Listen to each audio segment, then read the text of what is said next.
હૃદયમાંથી જ્યારે બ્રહ્મ નીકળી જાય ને પછી કાંઈ રહેતું જ નથી, પછી અંધકાર થઈ જાય છે, કાંઈ ના રહે, બધું જ બુજાઈ જાય. આ ગટડામાં હો ગયો ઘોર અંધેરો. ત્યારથી નીકળી જાય પરમ તત્વ, પછી કાંઈ રહે નહીં. અને પછી દેહને પણ લોકો રાખતા નથી. એ દેહને તો શું અડે, એની રાખને પણ અડતા નથી.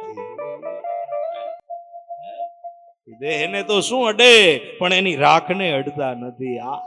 આ સ્થિતિ થાય છે જ્યારે પરમાત્મા જતો રહીએ ને ત્યારે. કિંમત કોની છે? હે, હરતું ફરતું મંદિર કોનું છે? કોણ દોડે છે? બસ અંદર રહેલો આત્મા પરમાત્મા રૂપી દોડી રહ્યો છે. જેથી જતો રહે ને તેથી ખબર પડશે શું છે. ત્યાં સુધી આપણને કઈ ખબર નથી.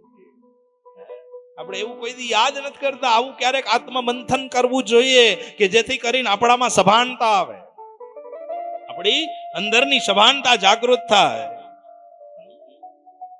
કરુણા સભાનતા લઈ આવે છે, યાદ રાખજો. જ્યાં સુધી કરુણા ન હોય ને ત્યાં સુધી સભાનતા નથી આવતી.